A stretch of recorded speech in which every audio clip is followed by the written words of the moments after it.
Olá, bom dia, graça e paz. Depois de um tempo de recesso, estamos voltando. Terça-feira comemoraremos mais um Dia Internacional da Mulher. Essa é uma data para refletirmos sobre as nossas lutas, avanços, retrocessos, mas sobretudo nossa missão como filhas de Deus. Todas as mulheres bíblicas trazem ensinamentos para nós. Hoje eu quero falar de uma cuja fé não somente impacta as nossas vidas, mas impactou a vida de Jesus ao ponto de ele expressar: mulher, grande é a tua fé. Vamos ler então no Evangelho de Marcos, capítulo 7, os versículos 21 em diante, que nos diz assim: a mulher Ciro-fenícia.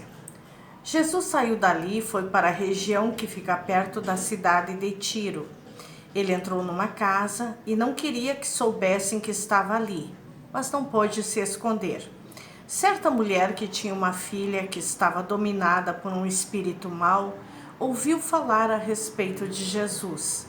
Ela veio e se ajoelhou aos pés dele. Era estrangeira, de nacionalidade Ciro-fenícia, e pediu que Jesus expulsasse de sua filha o demônio. Mas Jesus lhe disse: deixe que os filhos comam primeiro. Não está certo tirar o pão dos filhos e jogá-lo para os cachorros. Mas, Senhor, responde a mulher, até mesmo os cachorrinhos que ficam debaixo da mesa comem as migalhas de pão que as crianças deixam cair. Jesus disse: por causa dessa resposta, você pode voltar para casa. O demônio já saiu da sua filha. Quando a mulher voltou para casa, encontrou a criança deitada na cama. De fato, o demônio tinha saído dela. Esta leitura que eu fiz é na Bíblia na linguagem de hoje. Na tradução normal, Jesus diz assim: mulher, grande é a tua fé. Esta mulher tem uma fé que se coloca em ação. Desde os primeiros séculos, os cristãos reconhecem nela um modelo de fé. Ela não leva a doente a Jesus, a sua filha doente. A fé dela não foi provocada por um milagre, porque de fato ela não havia recebido, mas nasce do amor que ela tem pela filha e pela confiança que ela tem no Senhor. A dureza da primeira resposta de Jesus exalta ainda mais o perfil corajoso, humilde, ousado e forte daquela mulher. E a fé ganha uma testemunha inigualável. Sua adesão a Cristo sem premissas e a aprendizagem de Jesus, através deste encontro inusitado com aquela mulher estrangeira, abrem para encontros novos e inovadores e para novas interpretações da boa nova que Jesus, em uma infinidade de lugares e formas do crer, que a igreja não sabe contar e que o Espírito tem a liberdade de ir suscitando, não sem a insistência das cananeias de ontem e de hoje. A dor viva e o sofrimento atroz desta mulher fazem eco às dores e às angústias dos homens e mulheres do nosso tempo. O provérbio utilizado por Jesus, provérbio comum naquele tempo, revelava a superioridade que Israel acreditava ter sobre os outros povos. Mas isso não supera o amor daquela mulher pela sua filha.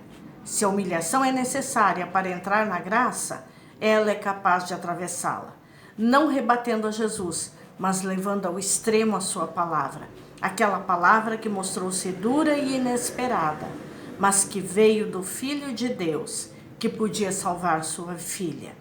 Ela não precisa negar os privilégios de Israel para implorar vida para sua família, nem ousa discutir com Jesus. Sua força interior lhe dá postura e sabedoria, e no encontro com Deus, inclui a nós entre os eleitos, para sempre. Ela não ganha uma exceção, ela quebra um exclusivismo para sempre e para todos e todas. A voz dos que clamam hoje, que continua sendo, mas que veio do Filho de Deus, que podia salvar sua filha. Ela não precisa negar os privilégios de Israel para implorar vida para sua família, nem ousa discutir com Jesus. Sua força interior lhe dá postura e sabedoria, e no encontro com Deus, inclui a nós entre os eleitos, para sempre.